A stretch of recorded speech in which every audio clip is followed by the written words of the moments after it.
And we're live, ladies and gentlemen. Welcome to Dice Hard with a Vengeance, your not so weekly game of D&D here on Twitch. Life's been complicated for some of the players, so we have not been able to play since the last Tuesday. But we appreciate your love, support, and we hope you guys enjoy tonight. But as always, like us on Facebook, follow us on Twitter, tap the little bell on your YouTube app so you never miss an upload. Buy the shirts at prowrestlingtees.com. And of course, a shout out to our sponsors, Raise Energy at repsports.com. Use the promo code Curbside8 at checkout. And our sponsors at jerky.pro. Same promo code Curbside8 at checkout for a special little discount. Of course, shout out to our friends at Quest and Trays. They have new dice cases that also act as dice trays, now available on their Instagram, so go check them out. I'm kind of in the process of getting one made for me, so definitely hit them up. They do amazing work, as you have seen on previous episodes of Dice Hard. And shout out to all our new friends that we made a couple weeks ago at J1, Obsidian Brew, HNIC, Level Up Game, or Unlockable Content. All of those wonderful people. Go check them out on YouTube. And with that, I guess we'll say the oath. I actually have a thing before we get going. Please. I have not told anybody I was doing this, but I don't care. You see, I received a thing recently. Oh, yeah. This right here, this lovely piece of art, and I love the mirror image deal. This is in fact Medea, who I threw in the party's way much earlier in the campaign, and she's very much connected to the story that we used, and somebody in the party painted this and sent it to me. So Olive, thank you so much. This is beautiful. I love it. So amazing.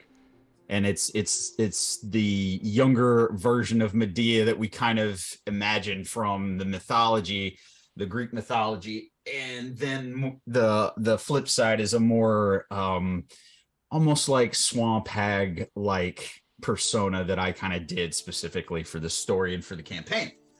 So I had to share that with everybody. That was one of my favorite moments in the whole. And then just considering how we've kind of fucking made Hector the main character, it's really important to the entire narrative. So yeah, absolutely. And yeah, I really appreciate that. And so amazing that you did that. It's beautiful. It's amazing. I love it. And just wanted to share that with everybody. So also, I think that's it. I think that's all I got. Well, so. I will put out a quick PSA because I looked at Tim's screen and it reminded me. Oh, yeah.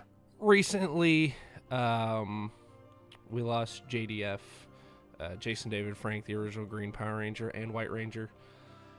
An amazing human being who myself and Tim have gotten to meet more than once. Met him so many times he started recognizing us.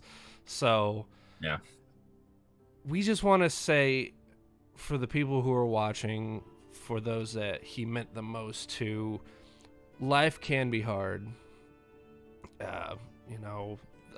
Us players, we're dealing with it ourselves as we speak. As you can tell, I'm not in my office that I've been streaming from for the past year, so I'm not home. V's on the road for work as well.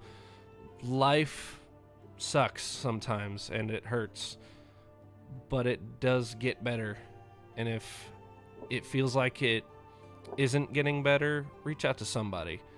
Doesn't matter who, just talk to anyone, because it's important to to get those issues off your chest and to verbalize them before it's too late. So shout out to the late great JDF and anyone who is having those issues. Please seek help. And if you don't feel like you have anybody in your life that you feel like you can go to with that, call message 988.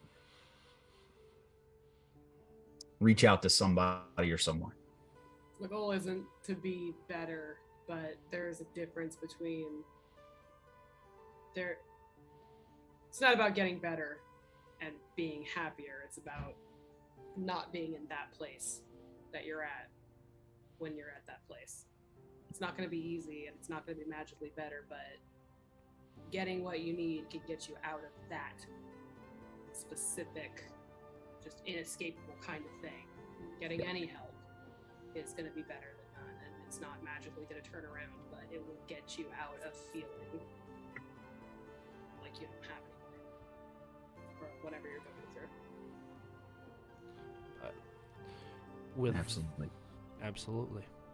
But with that, we'll turn it over to Tim because he's got a lot to recap after what happened on our last episode. So I mean, nothing really happened in the last episode. I mean, no character deaths, no giant plot reveals, nothing of that nature. So you weren't dead that long. Quit complaining. Yeah, right. You got better. But did I die? Yes, I did. Permanently? Or did you die for real?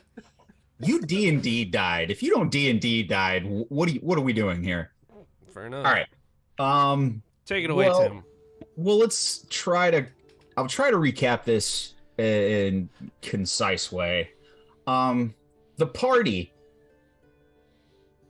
upon returning to Sandbar, most of you were invited to a wedding of a longtime associate and friend of the party, Philomena Bordeaux. Some adventures were had on the seas and on some of the islands just to get to the wedding. But once you arrived to the island of Eternity's Bliss, Eternity's Bliss, you found out was this resort that was built specifically just for this wedding.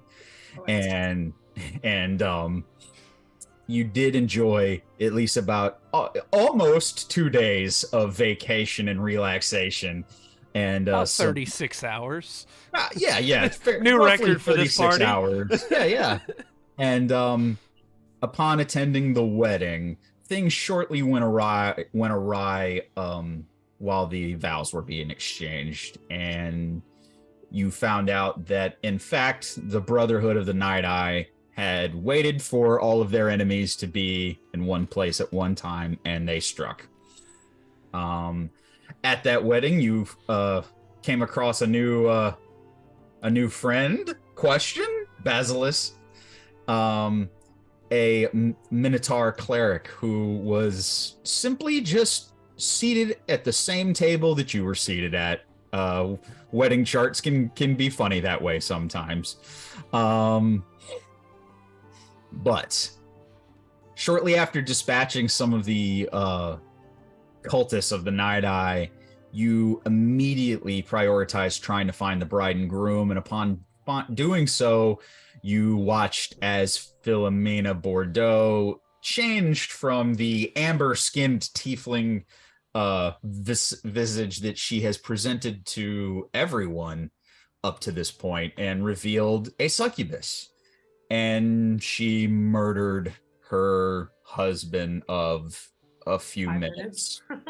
Rel Kane, the half-orc leader of the Hunters Guild in Brine. Once again, a longtime associate and friend of the party. And then proceeded a very emotionally charged fight between the party and Mina. One of the party members did die momentarily and was brought back fairly quickly. And Lady V's mental state was renewed, was healed, as you guys found out that ever since V had come back and returned to the party, she was under mental domination from Sephir's holder, and her mind was Severus died. Severus I was apologize. murdered Sometimes violently. Yeah. You did that to me before. I apologize. Sometimes you get your evil NPCs names mixed up. This was Dathan Meyer. I apologize. Dathan, who had controlled her ever since she had returned, and through some of the most bullshit, beautiful rolling of ever, most improbable rolls and dice telling the story.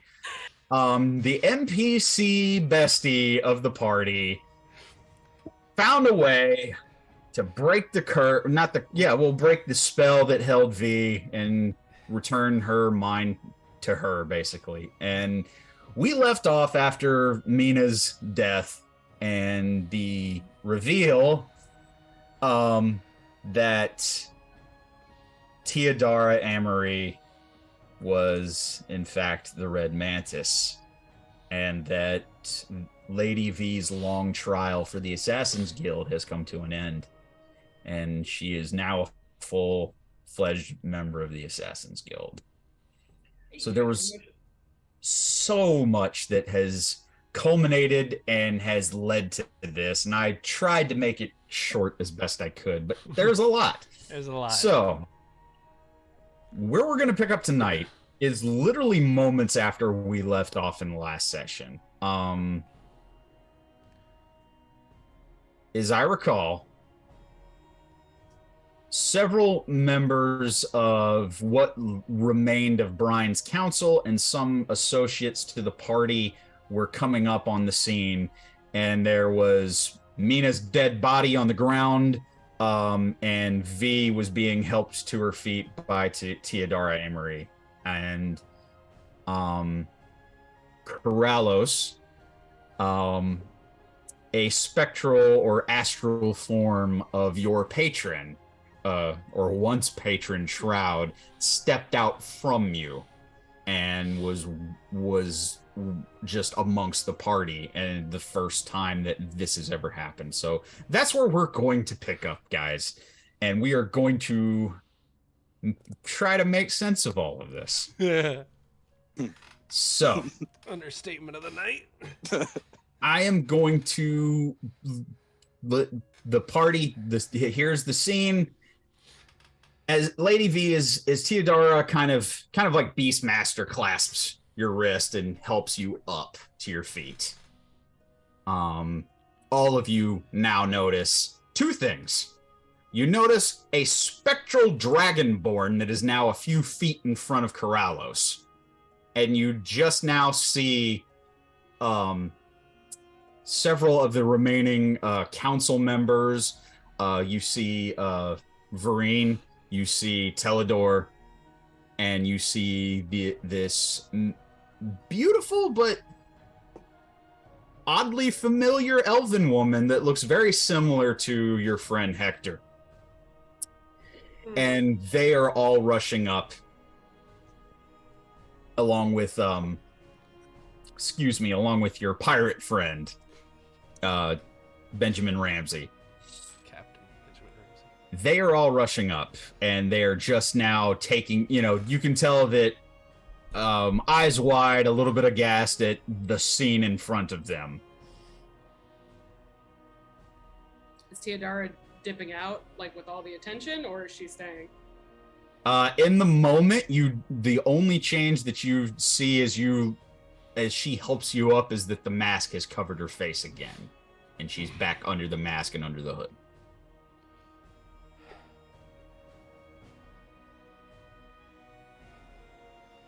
So everyone else sees the shadow person that walked out of Corrallos, right? 'Cause I'm still really lightheaded.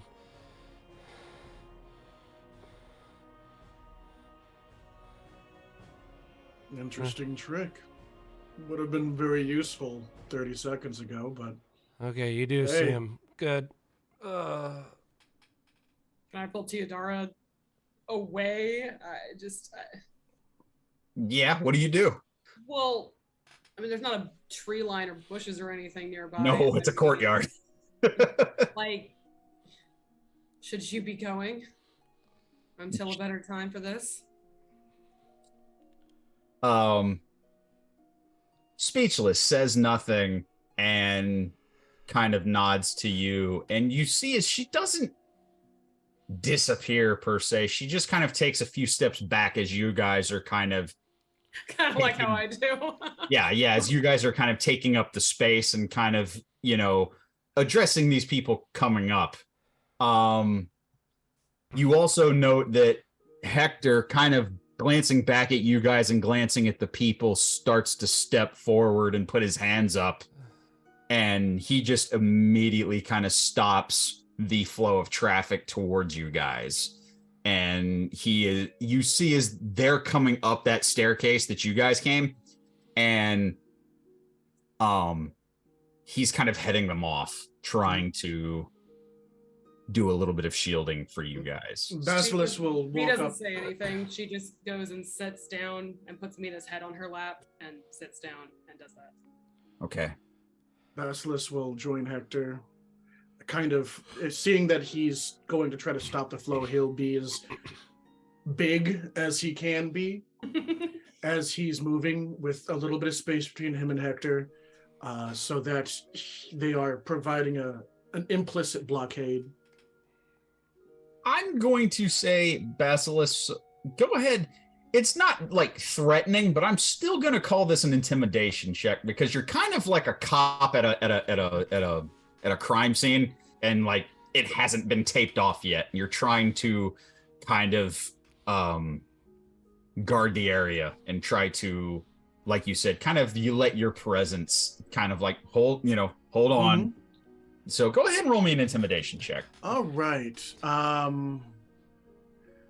Would I be able to... I don't know if I have anything. I do have some things to leverage if I need to. Would I be able to guidance myself before I do this? Or would it just be straight intimidation, see what happens next? I'm going to say for this run, straight intimidation, I'm going to say that you really don't have it to cast something real quick, even a cantrip like that. All right.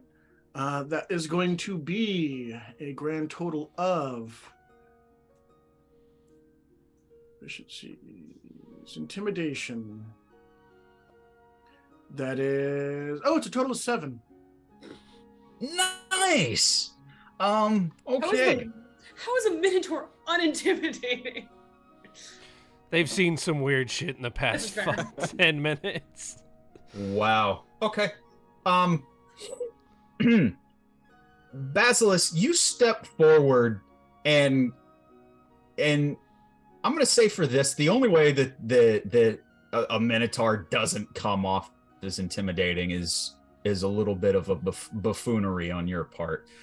So I'm going to say that you just misstepped on one of those stairs and kind of tripped, and you're kind of like you didn't exude the intimidating presence as much as a kind of like a awkward, you just missed the social cue right there. So, but you are there backing up Hector, and it's good because of that. I gave him a little bit of a addition to what he rolled for this, and he rolled a natural 20. I've got to get this guy off of. Sounds about right. Them dice tell that story. So you see, for the first time as you've known this person, as Hector, kind of in a commanding presence and a authoritative manner, not aggressive but firm, kind of addresses and just immediately assuades the panic here. And as he calmly says that is very annoying. Moment. Take your time. Sorry. No, it's annoying. Anyway, as he steps forward and immediately addresses the, like I said, what remains of the authority of Brine, and he immediately goes into diplomacy mode, and he says that everyone calm down. There's been an incident. Relcane has been murdered. Philomena Bordeaux apparently was in league with these cultists. Situation has been handled. These people stopped it. But they need a moment. So anybody who's has questions, come with me. I'll explain everything. But these people need a moment. We all owe them our thanks and our gratitude for rooting out this traitor amongst us. Come with me. And you see as the panic and the fear subsides just for a moment as he appears to be the only person with his head screwed on right in this moment, and he kind of, in a way, politically blocking any pressure from coming your way. And you kind of overhear, kind of like in every other word, and you just hear him explaining some of the incident and some of the lead up. So for the moment, Hector is handling political prying for the moment for you guys. So you guys have time here to take stock and kind of deal with what's happening and how it affects all of you. You do notice is a few of what functions as a few people who are trusted by Teledor or Vereen are functioning as guards for the area and kind of making sure that you and nothing, like I said, very similar to a crime scene, and it's being kind of sequestered off. So, with that, what do you do?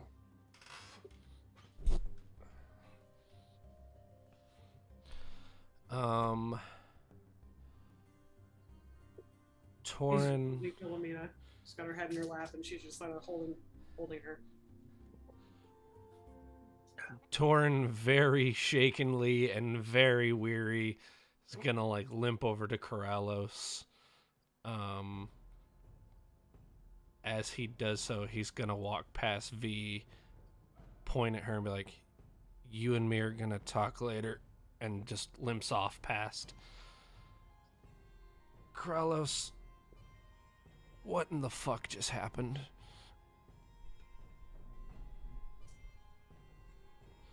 I don't even know where to begin, Torin. I can't even explain him. I don't know how. Oh shit, I forgot. Oh. Shroud is unmoving. He is not paying much attention to any of you. It appears that his gaze is locked on the lifeless body of Mina.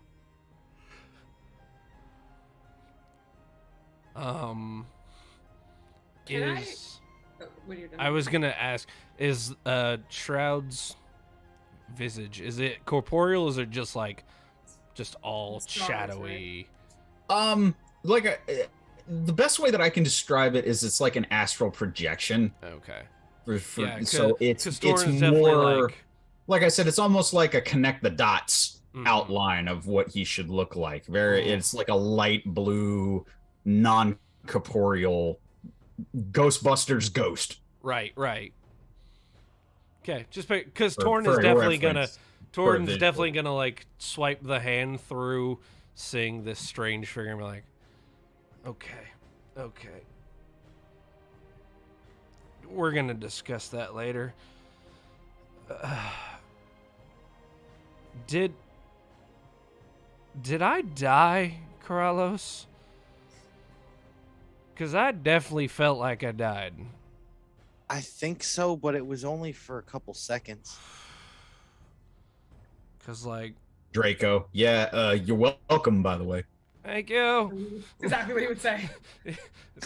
Tries to hold the thumb up, but it's like this. Yeah, Draco's kind of leaning on his staff, kind of like this. Appreciate you. Kind of almost eyes closed, kind of, because it's, also resting, trying to take in the moment, take in everything. She's Probably. staring at the figure, and she's trying to remember his name, and just can't, and just is like racking her brain and getting shakier. It's in that moment that you see a winged form about the size of a bird kind of fly overhead and come down closer and change form. Kind of looks at everybody and just says, "Please go." Basilisk will turn from like where he is on what I would assume would be like the steps or the landing. Mm-hmm. I take it she was important to all of you. And for the first time, the astral projection speaks. Yeah, she was. And then all I can offer is what little I can do, and I'll use one of my very last spell slots, and I'll cast Gentle Repose on her corpse. When you do that, like V sees you gearing up to do something, and she sort of like grabs the body and tries to pull it away, like kind of like. Mm-hmm. Don't bother. We're all exhausted. I'm not going to hurt anything. She's already gone. Yeah, and I'm grateful for it, but just don't.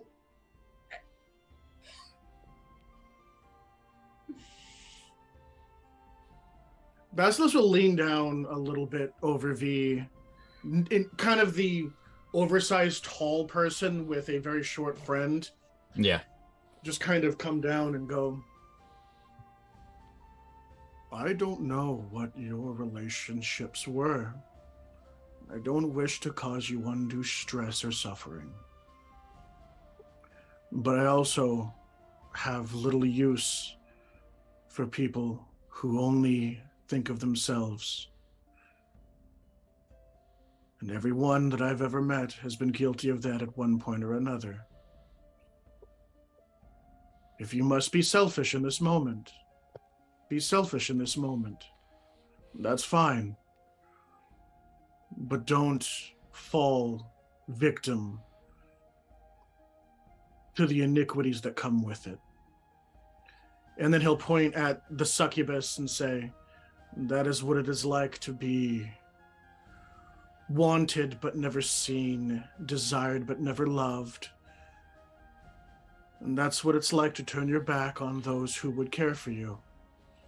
And then he'll, with his broken staff completely just in shreds, holding his holy symbol over her, cast Gentle Repose and stand up and say, mourn if you must mourn, gloat if you must gloat, but a person has died, and whether or not they deserve it doesn't change the fact that it's a tragedy. I don't know the context for everything that you are all going through, and I cannot offer words other than small consolation and hope that tomorrow is a better day. Sir? And he'll turn and walk back to the edge of the stairs and kind of stand silent guardian as everybody does what they have to do because he has nothing else he can do. I will be more than happy to help clean up this mess later. But for a moment, I'd like to be alone with the closest thing I ever had to a mother who died hating me. If that's all right with all of you. Torn, very somber and quietly, just gonna look like almost over his shoulder, not fully turning around, just be like, yeah. And Torn will limp off. Corrales, I'm gonna go find Nat and possibly pass out. So we'll reconvene later. And he'll limp over to Basilisk, get like a firm grip on his arm.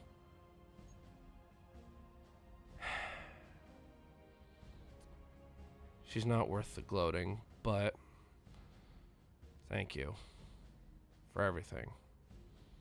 And he'll limp off, looking for What you two see Basilisk and Torin. Oh, sorry. Torin, as soon as he's done with Basilisk, he'll just limp off looking for Natil. Gotcha. Okay.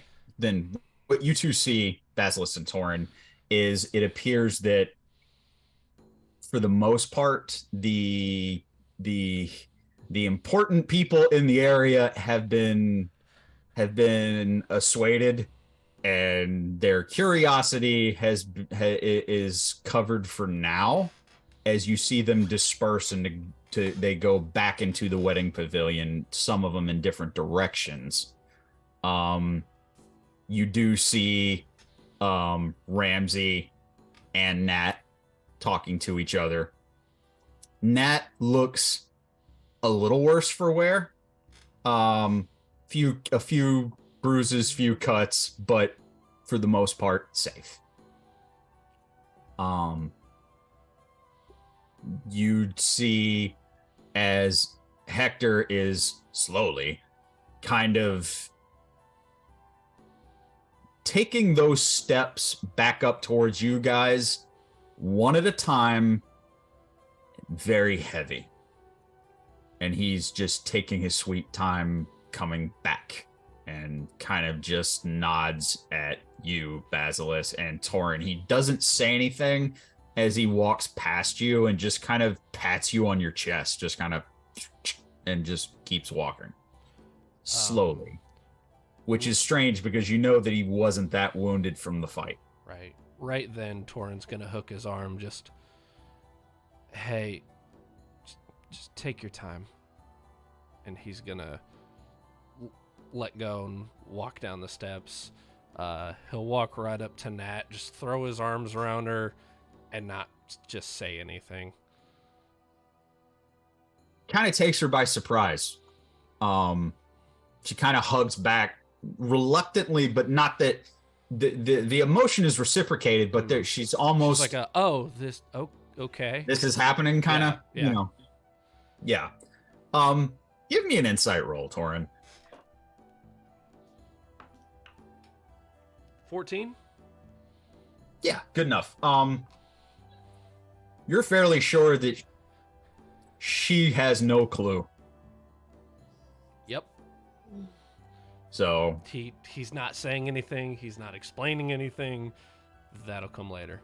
But he's just glad to see her, and unironically, very glad to be alive.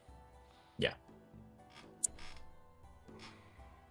For the rest of you, the astral projection of this dragonborn kind of just kneels close to to where you are. Does not reach out, does not say anything, just to get closer, and just looks at Mina.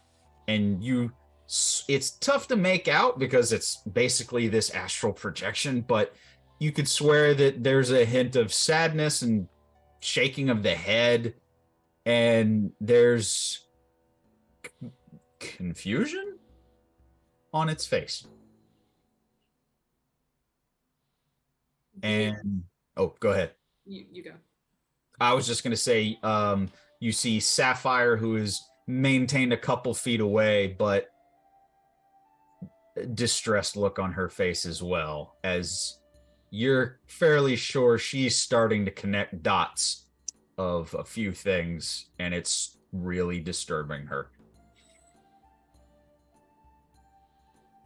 V kind of looks at the projection and kind of manages to get the word out, and her kind of Merzika kind of looks up at you and nods.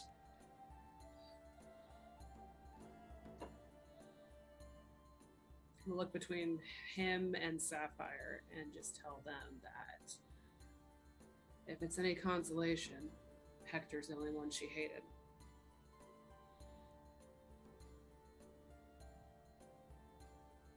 And at that, you hear the clanking of his boots as he walks up, and he goes, "Yeah, I earned that." V won't look at him. Just kind of whispers, "Go away."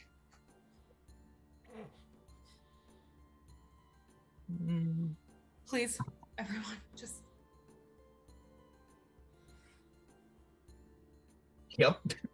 Guy's still telling an amazing story. He didn't hear it.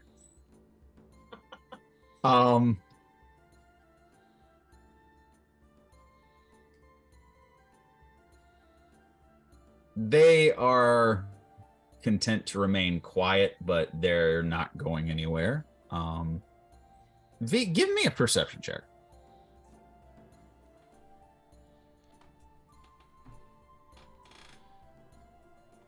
Hmm. 17. Teodora is gone. Right. The green hooded figure with the insectoid-like mask is no longer there amongst you.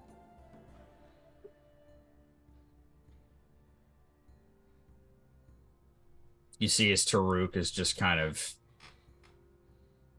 sitting on the ground, not too far away, Basilisk, from where the two of you delivered the killing blow.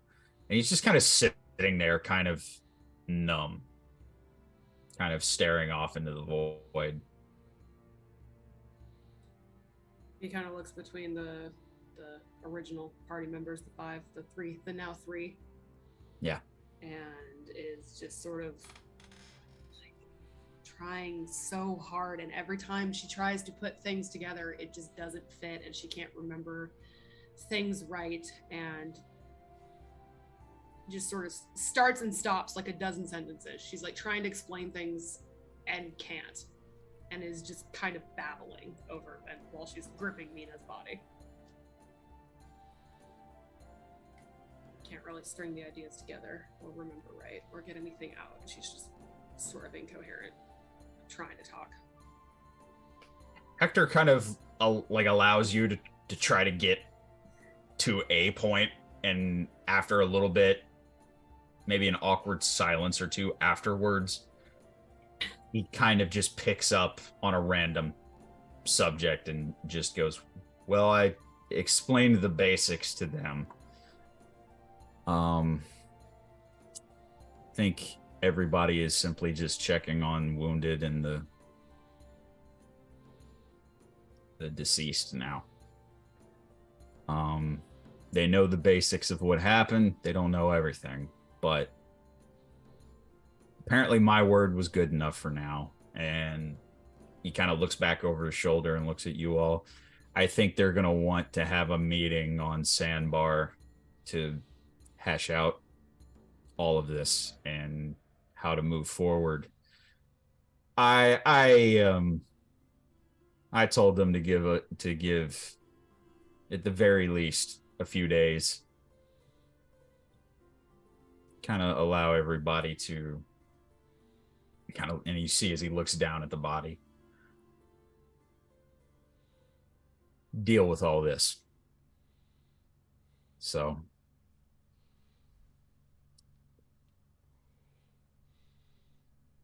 they've agreed loosely about a week, and they'll have a meeting on Sandbar. I encouraged the time. I think everybody could use at least a moment to recover. He just kind of stands up and just kind of spits out, "What's the point?"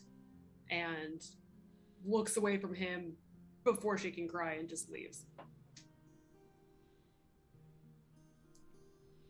And goes back to her room and just shuts herself in her room. Okay, so you beeline just straight across the island through the people, out of the wedding pavilion, make your way. I don't even stealth. I just. No, yeah. You just gone. Sleep. Goes to her room, shuts the Go door. to your room. Okay.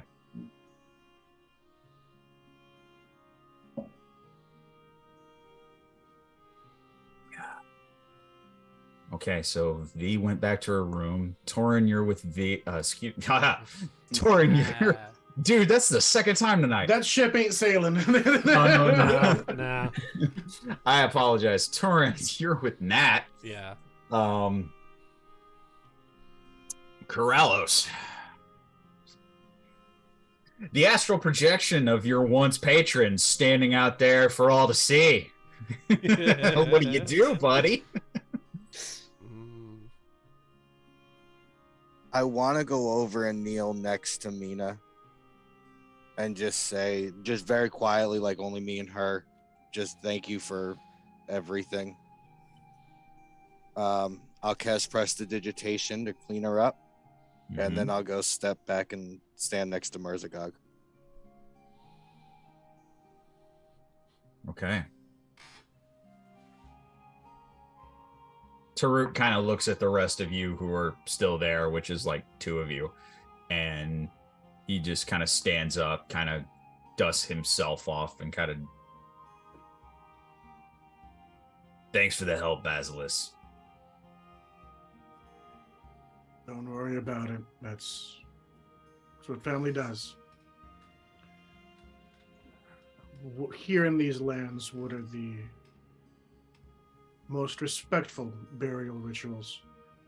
Do you burn your dead or do you bury them? The only one who knows left.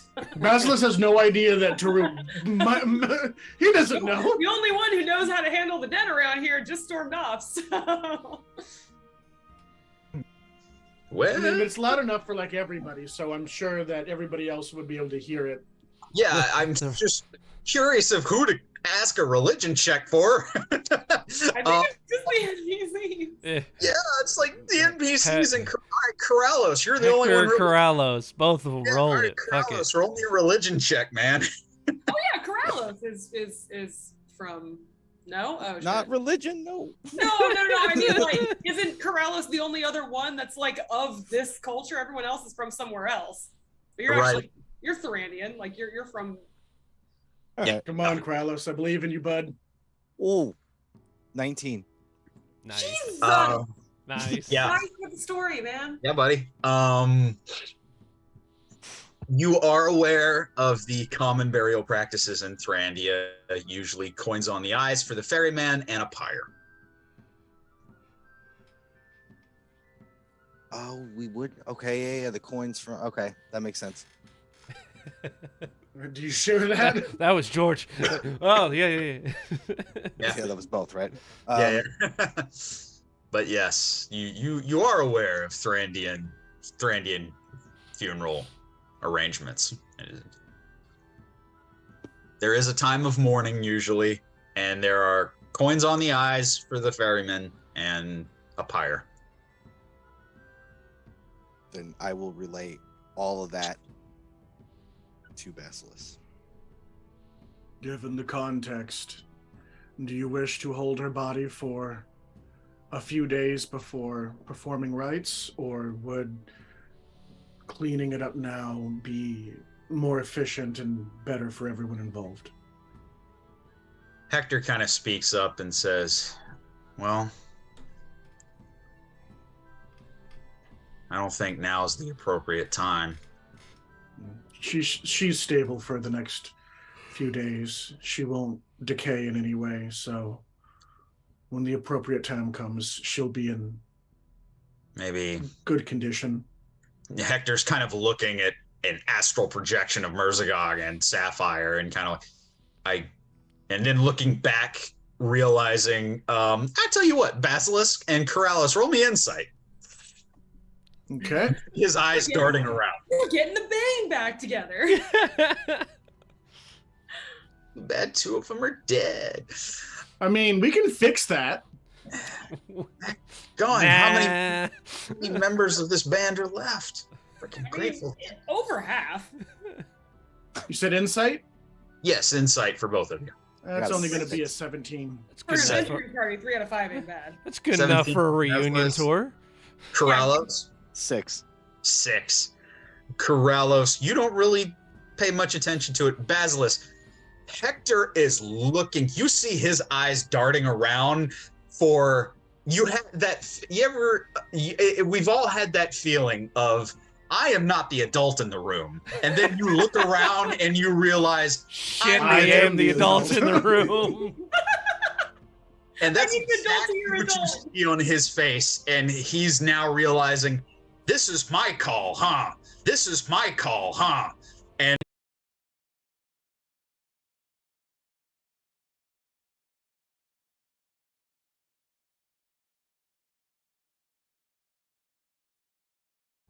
I think in Mina's case, control was everything. And the only thing that she ever truly hated or loved was something that she couldn't control.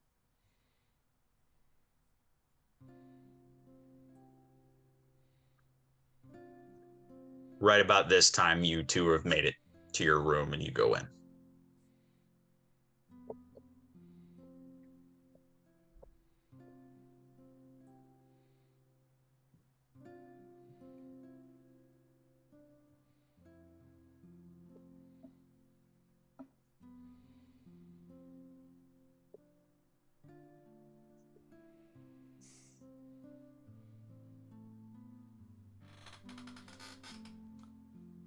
This is a lot to think about. Okay.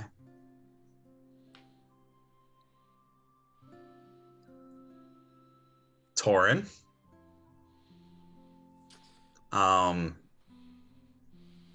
Because in Corrales' case, he made it his way back to his room already. Let's just to get everybody back to their rooms. Where do you and Nat go after reconvening? They would have headed straight back, like Straight back. yeah. Torin after like probably like 2 minutes, but what felt like 20 minutes of just silence. It's gonna be like, can we please get out of here? And then just walked back. Okay. For brevity's sake, do you tell her? Not yet. Okay. He would. Then she'll spend the walk telling you about just what happened. It was no, then it was me and Ramsey, and this happened, and she just telling you of what the whole attacks, story. her whole adventure during this entire ordeal, and nobody knew where Mina was or Rel was, and then I looked around, I was looking for you guys, and then I couldn't find you. Yeah, Torin almost silent the entire way, just nodding along with her story. Yeah. I'll tell you everything about it in the morning.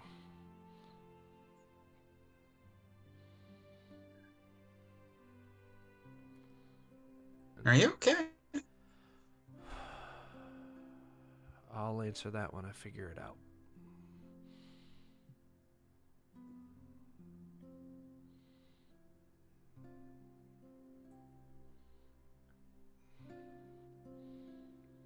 Then, All right.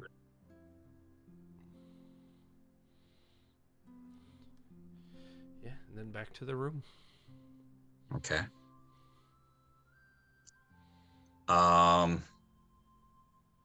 Basilisk. So your trek, you really didn't follow anybody. You didn't really have anybody talking to you.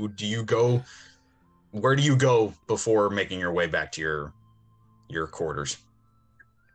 I would kind of make a lazy path through where people were being triaged, where people were being healed, just sort of keeping an eye on things, wanting to help, but also knowing very much the risk that entails.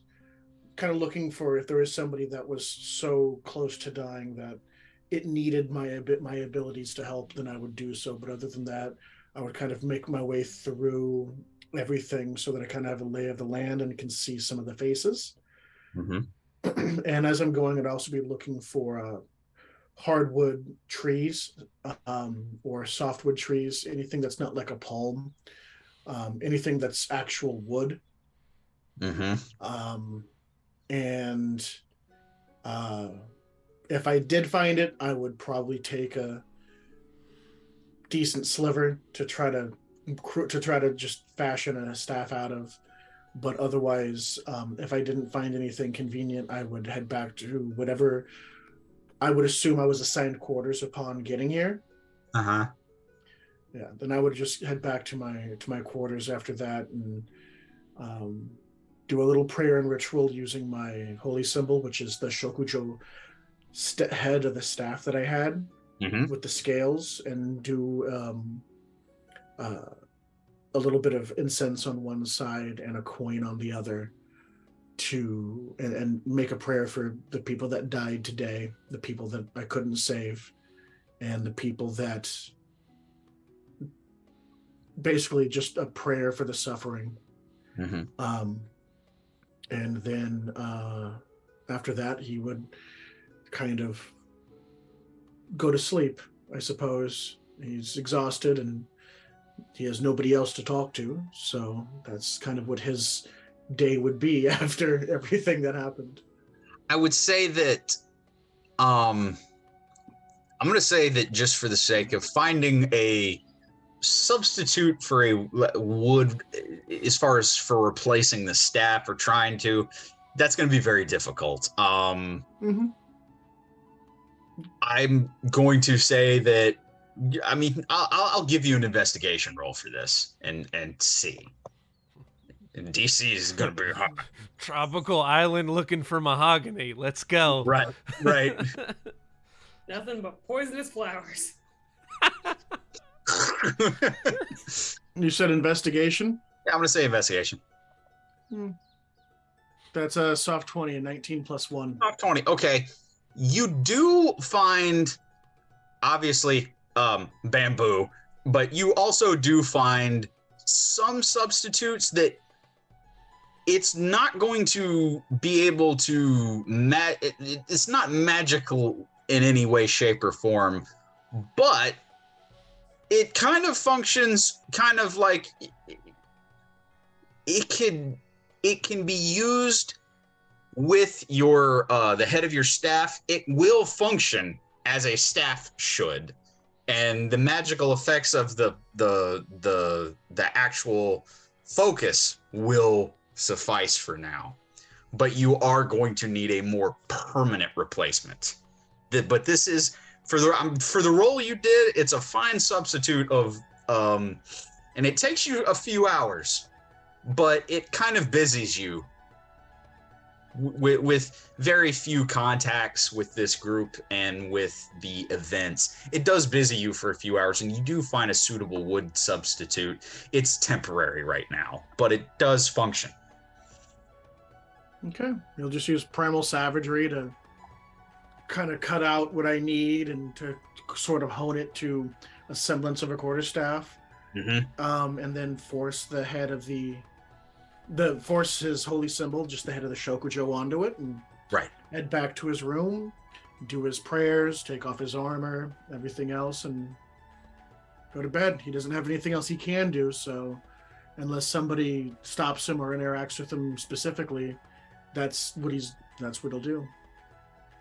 You hear in regards to the prayer, and it takes us several moments. It's not like an immediate response. But as you deliver your prayers and you start to kind of undo your armor and start to settle in for the evening, you do hear a subtle feminine voice, almost with the trailing smoke from the incense, almost as if it kind of slithered with the smoke itself, and the voice simply says, "Selfless as always." And that's it. He'll just kind of frown. He's very ambivalent about that. He wants to be proud of the good parts of that, but he's also reminded of the painfully reminded of the risks of what that is. And he just finishes his nightly routine. Yep.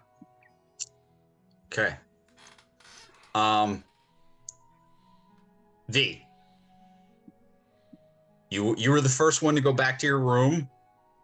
Did you go seek anybody out after the fact, or did you just go lock? He went into a room and she got in there and just straight in. Shut yourself in. Inside, kind of tries to do something functional. Her hands won't start shaking. Her head hurts. She can't think straight. Literally can't string two thoughts together. Tries to sit in front of the mirror and just do anything. Brush her hair, clean her face, can't. And then eventually just flops down on the bed and doesn't move. Okay.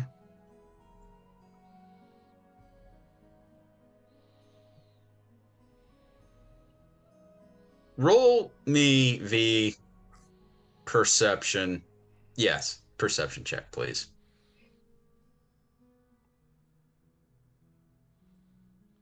um,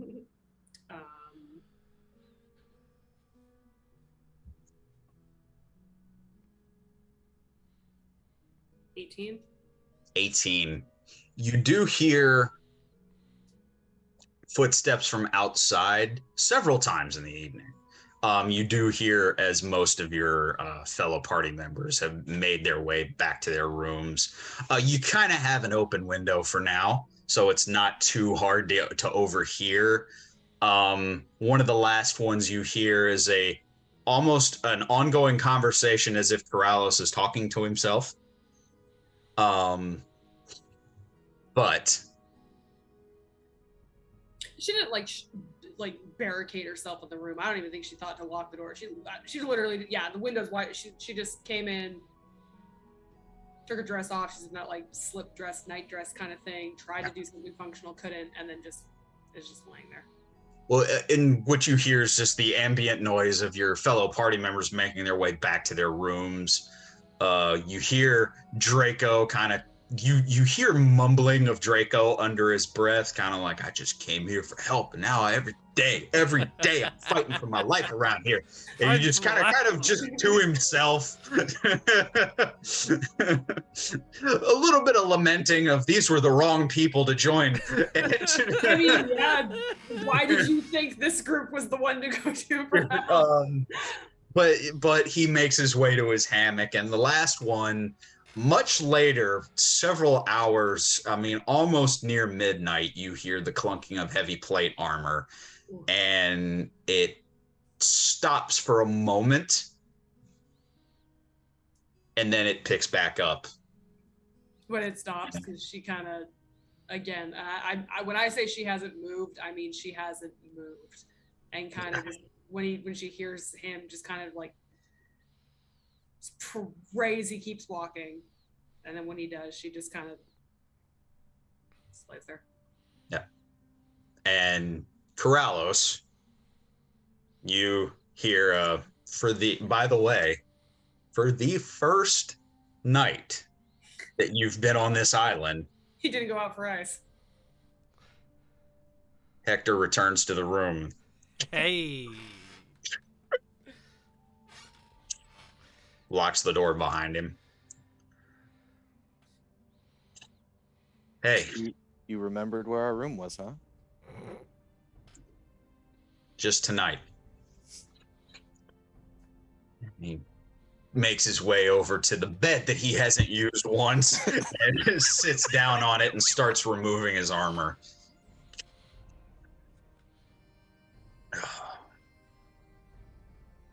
You see as he pulls the blade out, just kind of looks at it, sheathes it, puts it back. He's very slow with the entire process, and you've observed him before. He can put armor on and remove it much quicker than what he's doing right now. It's almost as if everything is weighing him down in the moment.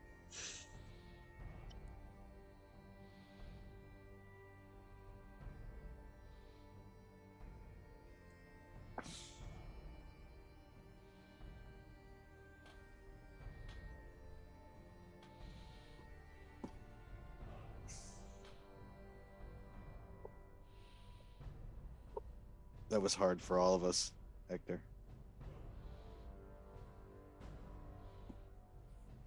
He just kind of nods.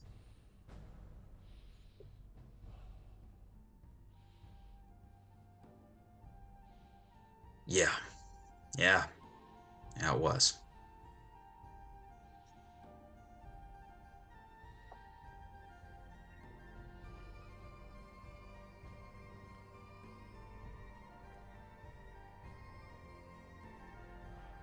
He sits there on the edge of his bed, just quiet.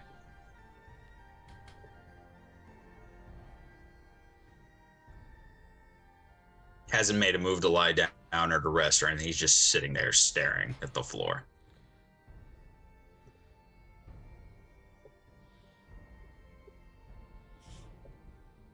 You want to talk about it?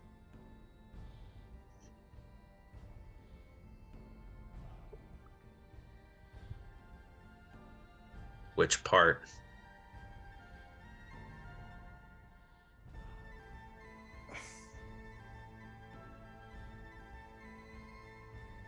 I mean, I know the history there. He kind of looks up at you. He goes, yeah.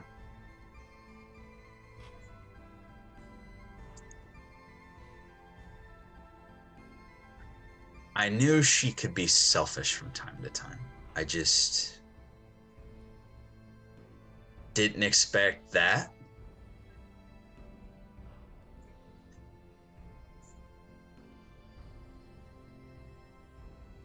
Do you think it was all her?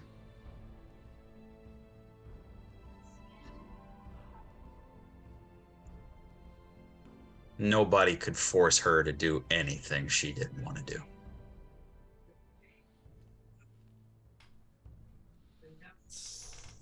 I was afraid of that.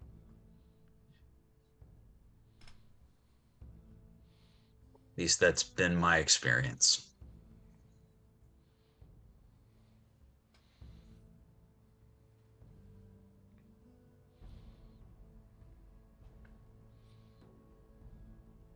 Some people's will can be indomitable.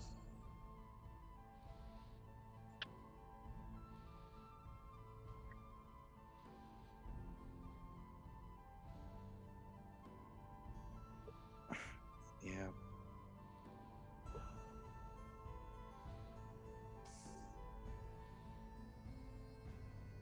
Where do we go from here? To sleep.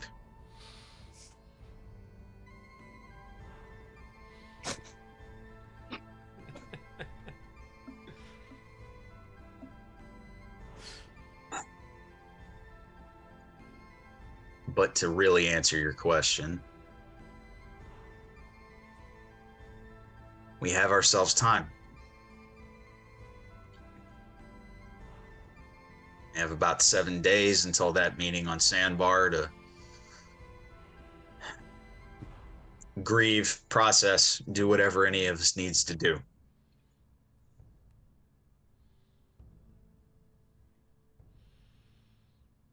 And when that's done, we have to move forward, whether we're ready to or not.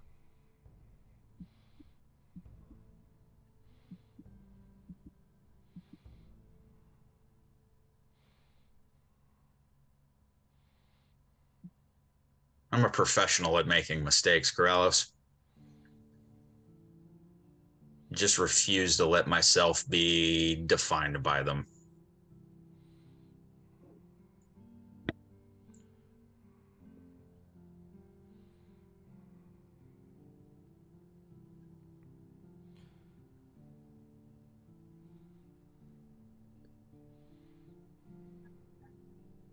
And in the meantime, I get to process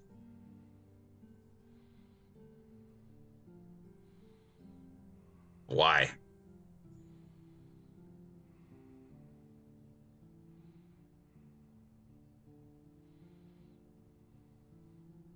Why? What? There's a lot of whys. He just kind of looks at you and smiles. Exactly. Guess we have time to figure some of them out. Immediately, I want to get off this island. Take the body back. A funeral will be had.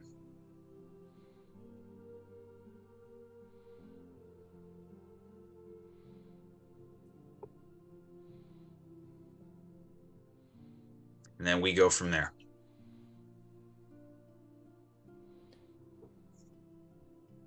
I will say I agree with getting off of this island as soon as we can. Because there is a certain newly risen Calliope that's looking for us as well. All right, there's more than one cult that's trying to kill all of us. I forgot.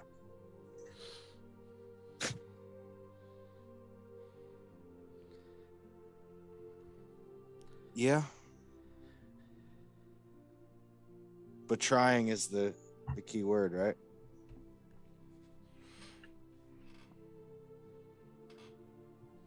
I don't know. I seem to be losing people I care about in a very, very rapid manner.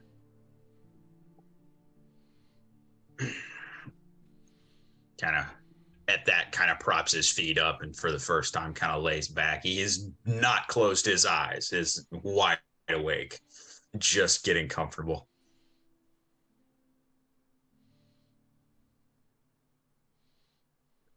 Yeah, I get that.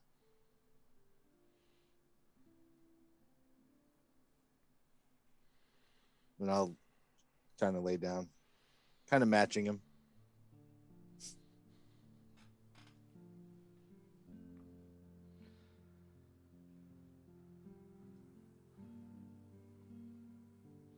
He stays silent. He doesn't fall asleep as he's wide awake, but he's just silent, staring at the ceiling.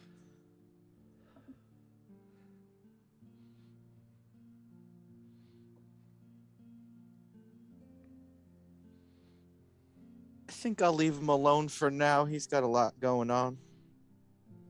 Okay. He's only leaving him alone because he can't guess his mind spell anymore.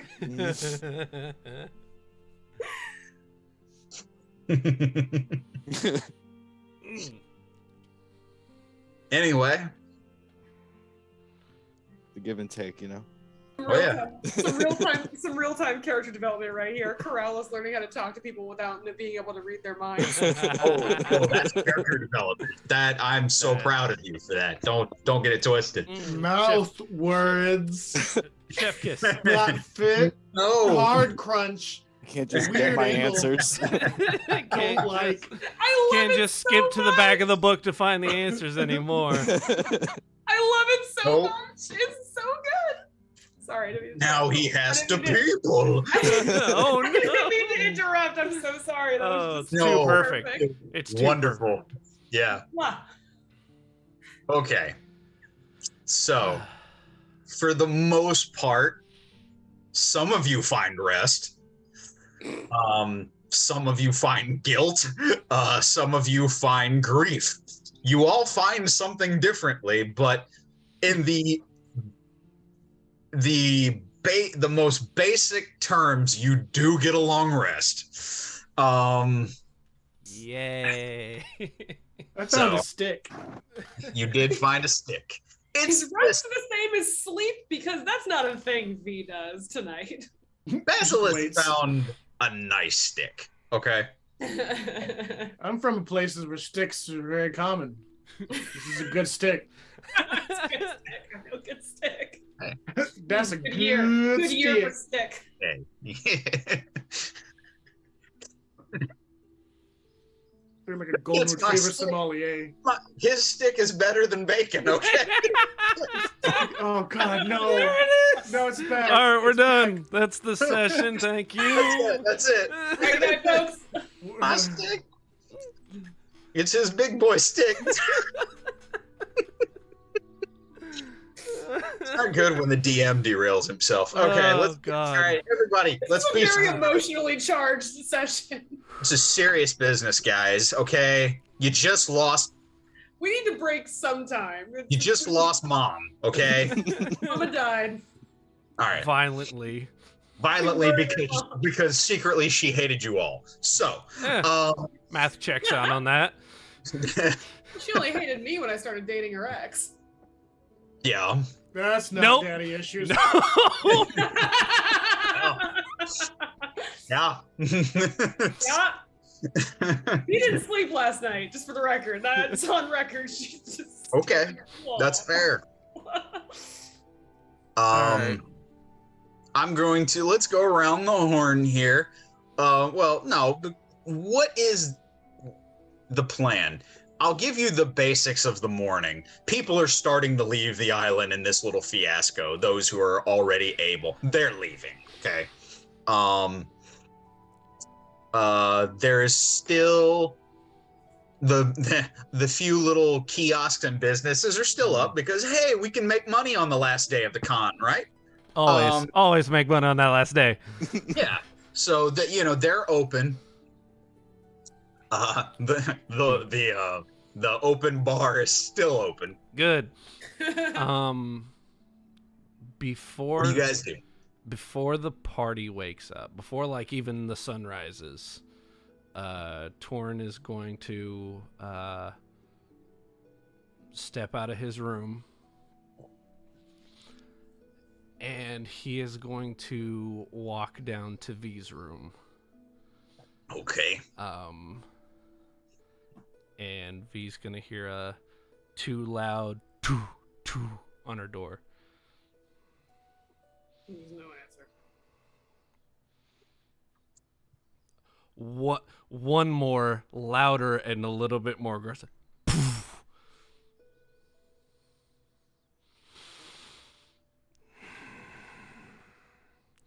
V, please open the door. I'm not jumping through the window.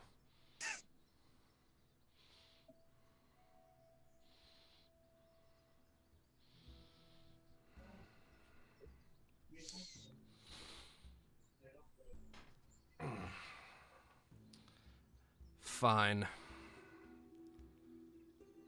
At that, window still open? Door's not locked, but yeah, the window is. There's no window Well, anymore. There's no window. He jumped through it, so yeah. That's right. Yeah, Torn would probably check the door, see if it opens. Yeah, she didn't lock it.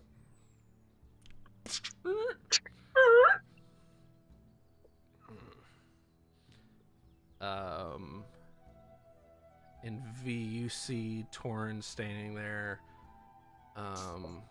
in just regular, like, plain clothing, no armor. He is, however, in one hand holding a bottle of something that looks like it was full when he walked over, but it's now about 3/4, maybe a third gone. And in the other hand, he's holding Claw Basher. Not ready to swing it, but it is in his hand firmly. The actual spikes pointing downward. Yeah, she's not in her her magic dress, her Omni dress or anything. She's just in like a plain kind of slip kind of deal. And she can see you like peripherally, but she hasn't looked at you. She's just laying on the bed, staring at the wall, not moving.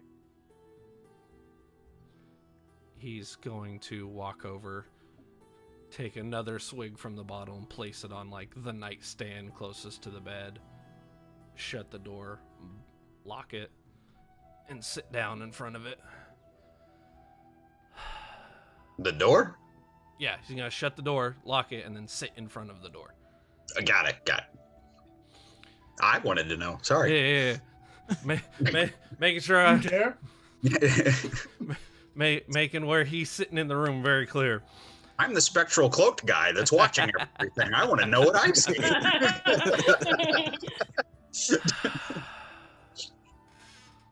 So before everyone asks you every question under the sun, you and I need to have a chat.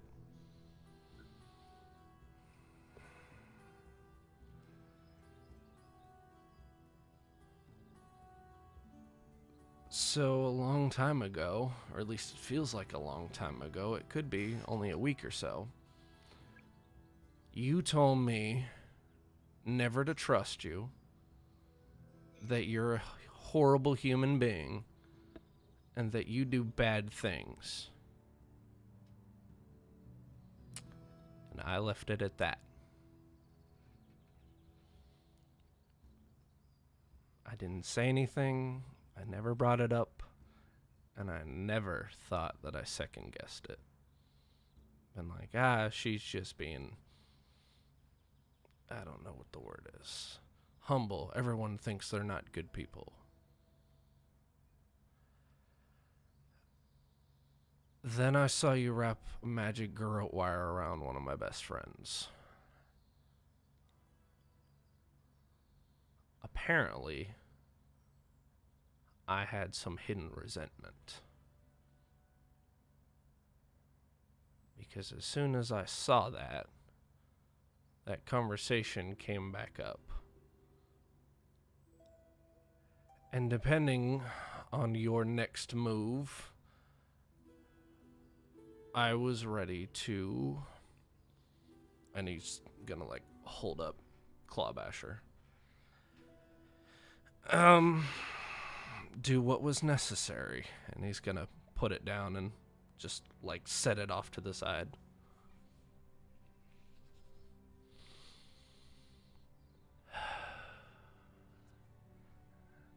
Now, clearly, to my knowledge, we both had some kind of mental fuckery happen to us. I don't know what yours was like, but mine was like watching someone else drive the cart while you're sitting in the back. I could see what Mina wanted me to do. I could see everyone. I was just in a bubble of my own mind, yelling really loud at it.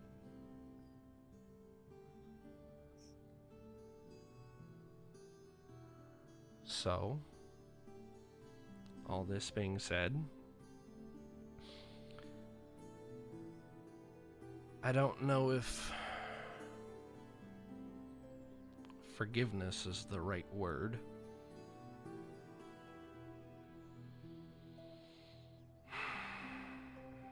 But I am sorry for my haste at making said decision.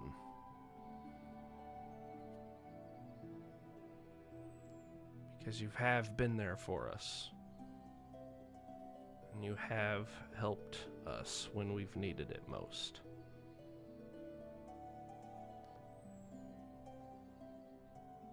And I just want to know how much of that fight was you and how much was the mental chicanery going on in your brain.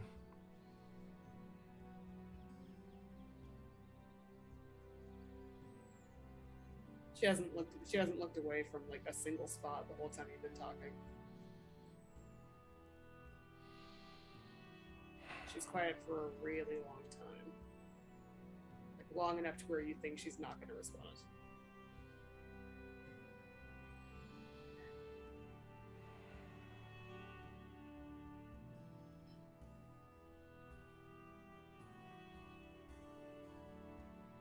I'm going to be honest with you. I would hope so.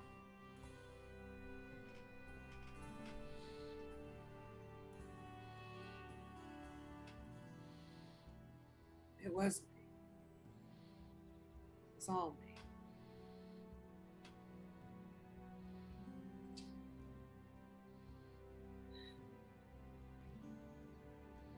Because for you, it was like being in the back of a cart, trying to drive it and not being able to. Right? That's what you said? Right.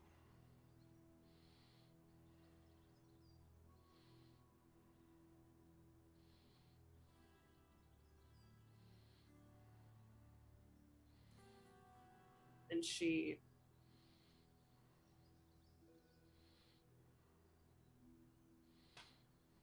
for me,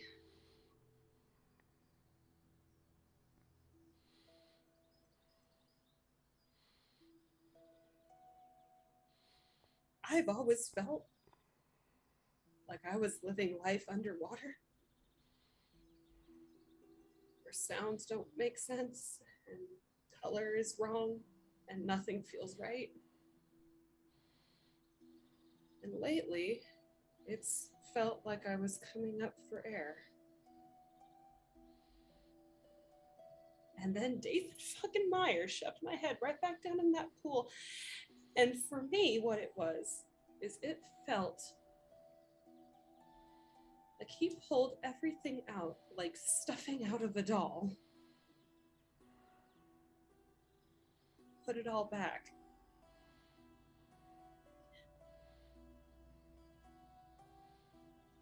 But he didn't put anything new in, Torin.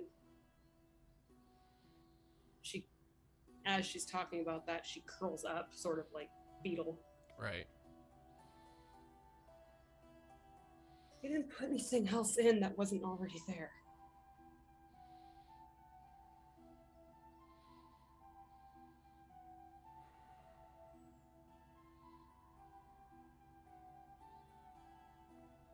So no, it wasn't like trying to stop it. No, that was me.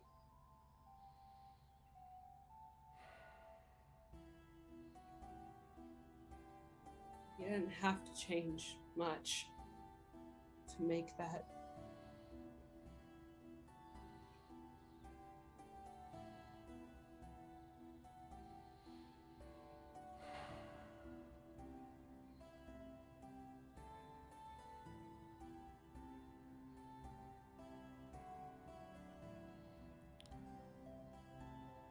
Well, he changed enough.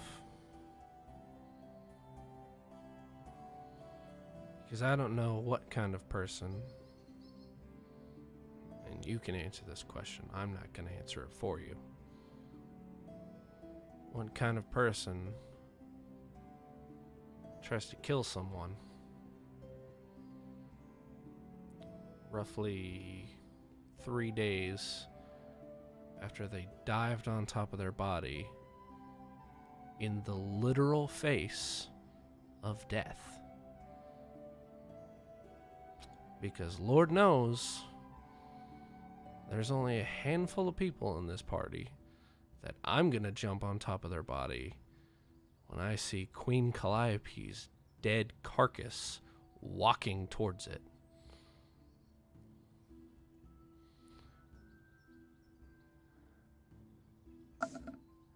And I'm not stupid. I know that you and Hector had something.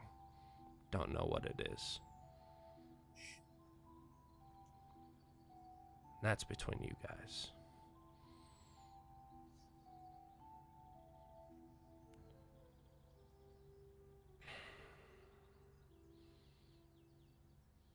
I understand, Bear. I understand having horrible, awful things inside you. I wake up every day and remember what happened to my village. I remember the feeling of getting petrified by that stupid bull. And that when I woke up from being turned to stone, that I was so angry that I was ready to kill every single member of the Brotherhood. Without question. If I saw a red eye on a hand, I was killing the person it was connected to.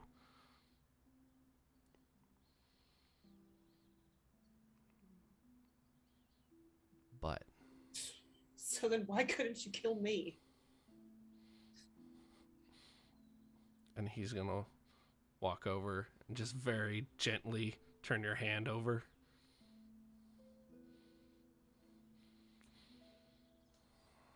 Just kind of pulls away, but You see a red eye. That's right. No, no. plot twist, motherfucker! Make a And then dex save, boy. Reinforcements Sorry. come in the window. They're just ninjas. Continue. He turns the hand over. Because that's why. Because you're not one of them. And manages to sit up. And yes, you have done some very terrible things. And I'm sure that whatever deity that you pray to will make you atone for those things one day. You don't know Aphrodite.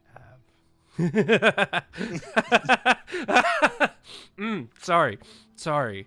That is an incorrect statement. All right. Okay.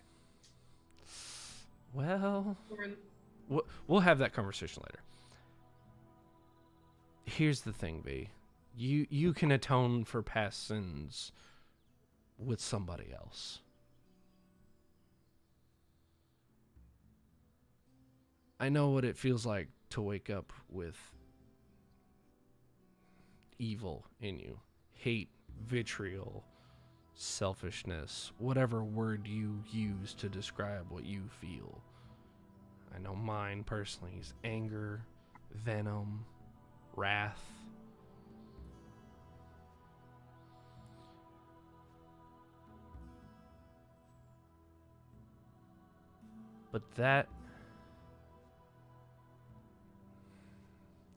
But it is a choice I make every morning. When I wake up and I see Nat or I see Corrallos, to not be filled with rage, but to be filled with hope that one day these crazy people can help me save my family and can one day make things better.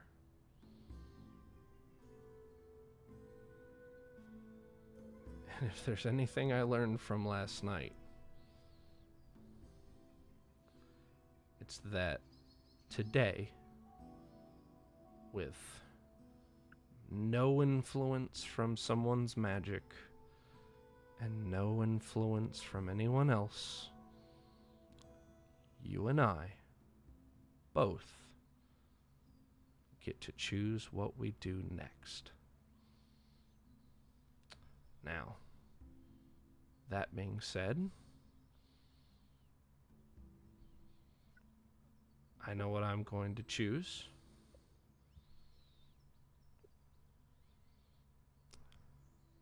And it is very much up to you on what you are going to choose.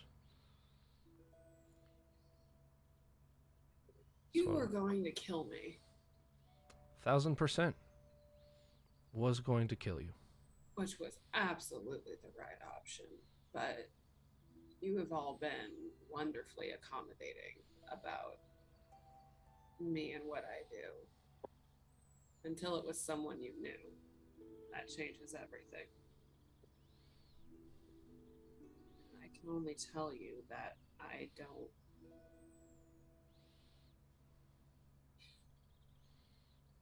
Warren, if the Brotherhood had gotten to me before you all did, that's exactly who I would have been.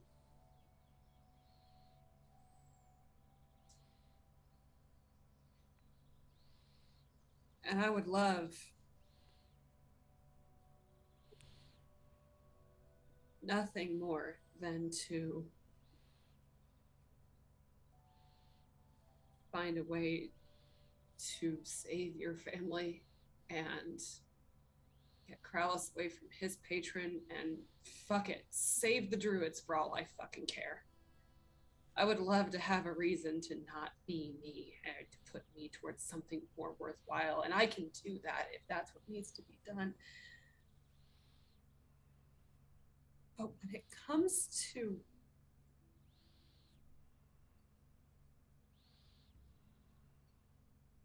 I can't guarantee that that's not. I can't even remember. I can't even sort through everything. I don't even remember what's me and what's. And how am I supposed to look him in the eyes ever again? After.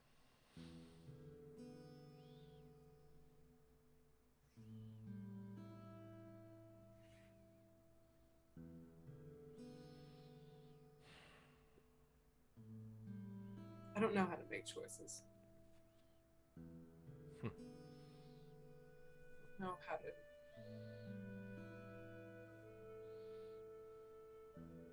I don't know.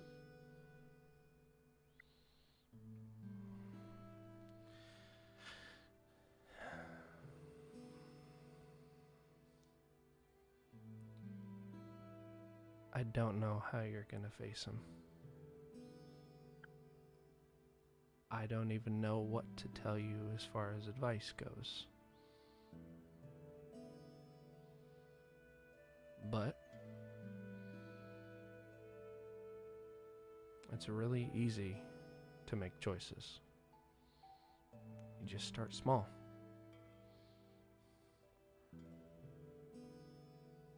And at that point, Torn will walk over and put the cork back on the bottle. See? And he's gonna go pick up Clawbasher.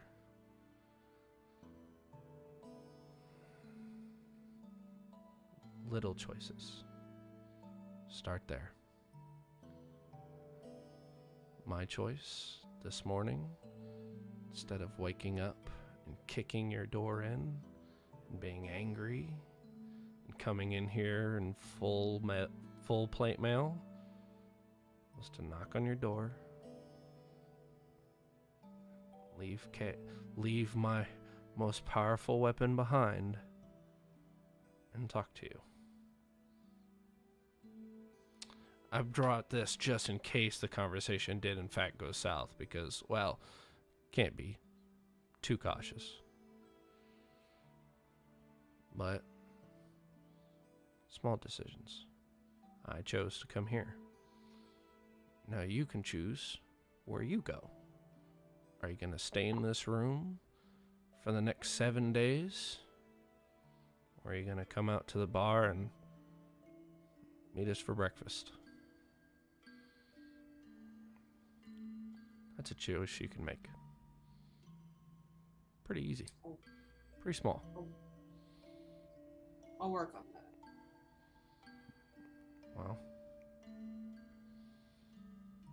Tell me when we're leaving. you'll probably be the second to know. Torin, Yes, V.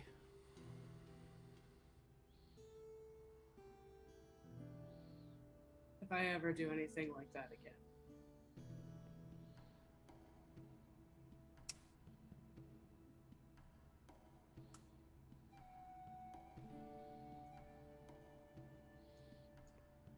You have my word. thank you. Torn will pick up Clawbasher, open the door, and very quietly close it behind him and head back to his room before the sun comes up.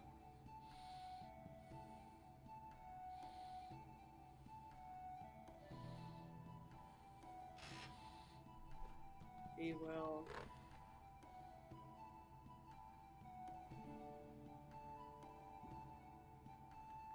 kind of pick up the bottle that he left by the door, set it on the table, and without changing or fixing her hair or her face or anything, she's gonna go walk down to the shore. Not like right out there, but kind of farther down. And just stand in the wake of the waves. Mm-hmm. Stare. Okay.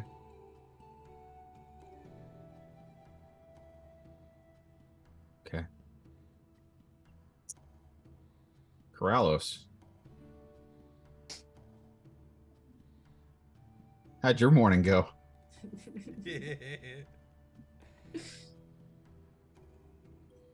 He had toast. It was great. He had a big old omelet with lots of veggies because he's a growing He had boy. 2 poached eggs and he went to the gym. Me and the would-be king had breakfast. It was good. He's the hero Eggs of and legend. buttered toast.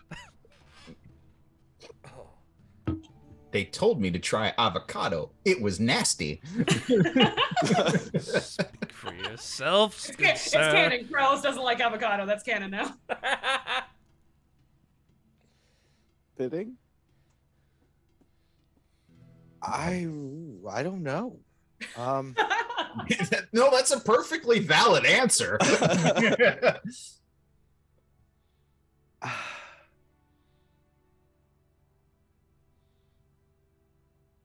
100% valid.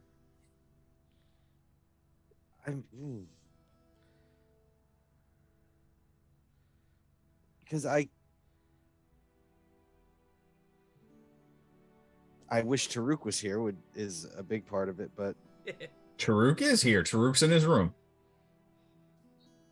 then I'm gonna go to his room. Okay. Because there's something I want to make sure gets off the island with us, that he's the only one who knows where it is. Okay. I knew where this was going. All right. So you knock on his door? No, I'm just walking in. I'm not knocking on it. It's Taruk. I'm not. Fuck him. It's unlocked. Corallo sees No Torn one will walking ever back. knock on Taruk's door ever again. He doesn't Right. deserve it. We don't knock on his door. That's not a thing to do. No, he goes through windows. I'm not knocking on his door. No. Corallo's walking in the room, just sees Torn walking around in shorts with Claw Basher on his shoulder, but like, what the? Taruk picks up picks up one of the sheets and holds it up. Corallos, I'm not decent. Oh, are you not? Never have you ever been decent. Yeah, you're right. You don't even wear armor on the regular. Like, Yeah, he's literally he puts it down. I'm just gonna come out with it. Where is the hand, Taruk? Nah, you know the one the ring came off of that you had me spend 10 minutes identifying. That Oh, was that one. That Yeah, one, Taruk. Okay, yes, that one. No, it's in a safe place. You're resisting every urge to not make it canon that he pulls it out from under the bed sheet. Oh God, that's terrible. He would do that. The only reason I'm not is because they literally hit it together. So Right. Is it an actual safe place or is it a Taruk safe place? it's in a safe place and in a Taruk safe place. Oh, that worries me, Taruk. Just make sure it comes with us. You need me to give you a hand? No. I hate. Oh, Taruk, I just don't know what to do with you. I mean, if you want to give me the hand, I'll take it. Yes.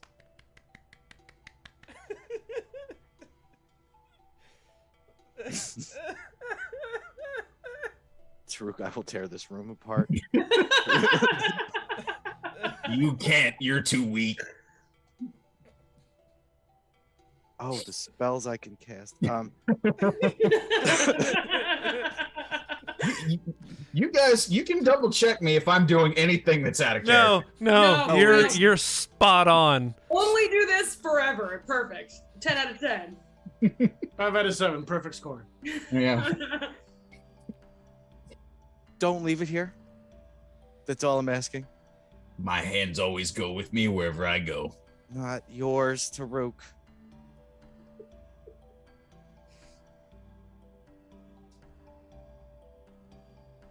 And I'm sorry for the fight. You see as the tone kind of immediately changes. He's like, yeah, well, don't worry about it. Clearly, several of us were not in their right mind yesterday. Yeah, it wasn't as much as I kind of want to right now. It wasn't me. Yeah, no problem. Don't worry about it. All right. What are you doing now? Talking to you?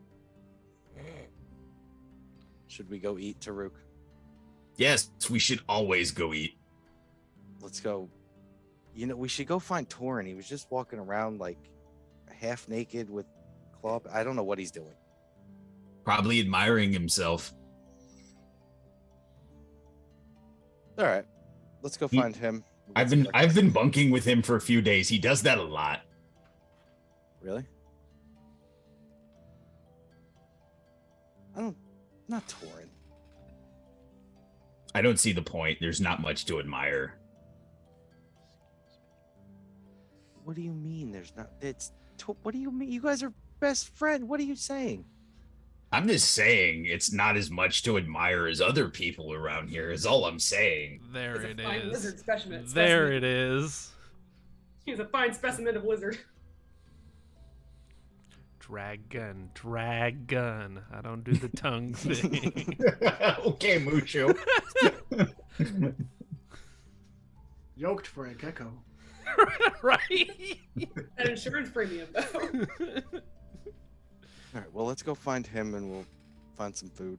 All right, we will definitely do that. Just give me a minute to make myself decent, okay? I need you out of this room right now. For what? All right. I'll wait outside. Thanks.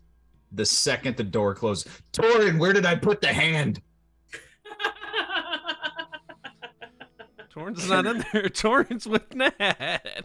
Oh, did you leave? You left? Okay. Torin's been bunking with Nat for like 2 days.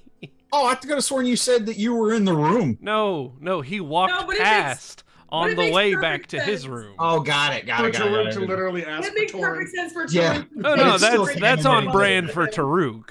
Very on Yeah, brand. no, he literally yells through the wall for that. I'm cool with that. It's canon. It happens. Here's back to the wall. I don't know, dumbass.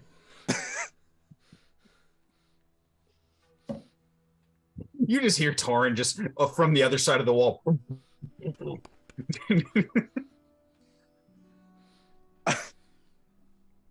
Corrales, as you make your way back to your room, just at least for the moment, you do see as Hector is putting armor back on very slowly.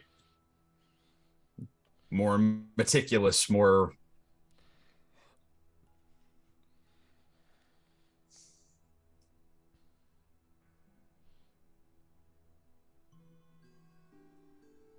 We want to go get some breakfast. I'm waiting on Taruk. Yeah, food would be good right about now. He just Maybe kind of gets up. You see as he kind of looks down at his sword for a minute, and just kind of grabs it very aggressively, puts it on his back. Lead the way. I guess we'll head back to Taruk's room to grab him and then... Yeah. Easy enough to do. Basilisk, buddy. How's your morning been? He's just standing there looking down at this tiny bathtub built for like halflings and humans Absolutely. with like armful of rubber ducks and a bath bomb going, this is bullshit. Cannon Basilisk collects rubber ducks. Oh no, the fact that he's a bath bomb guy is what that's canon. Sandalwood and smoked pecan. Anyway. Torin knows what to get him for the next holiday festival. V and Basilisk are getting along real well when she's not traumatized anymore. Yeah. That's never gonna be a thing. No, he's Nothing to unpack there. Nothing at all. No. once the trauma's done. No, I don't like you. Done? Right, so rocks fall and Joe dies, right? That's what happens. No. That was him to you. He's like, no, I don't like you. I love V. He would love V. V is not a compatible person to interact with ever, because she's made out of trauma responses and can make a really good fist. So like, no. So putting a cat with a cone on its head on the fridge, like, go up there. I'm done. Gosh. Anyway, no. So Basilisk would be up Game. around dawn. He'd get up, clean and groom himself. Mm-hmm. Very patiently put on his outfit and all of his armor, his cloak, and everything else. There's not a lot he can do because he doesn't know anybody here or anything going on. So he will make his way to wherever food is, which is usually easy enough to. Where are the chafing Suss out. dishes full of eggs and bacon? Oh God. And those chafing dishes with the little flamey things under them. Mm-hmm. Just steam trays full of mediocre, hyper thin bacon that you can see through, and 17 eggs and a gallon of water. At this hotel? No. Yeah, that's fair. That'd be a nicer continental breakfast. Yeah, I was gonna say. This island's got a dwarf chef that's worked for 20 years. He's gonna I gotta say, they literally made this for Mina's wedding, and you absolutely have an exquisite breakfast layout. She might be dead, but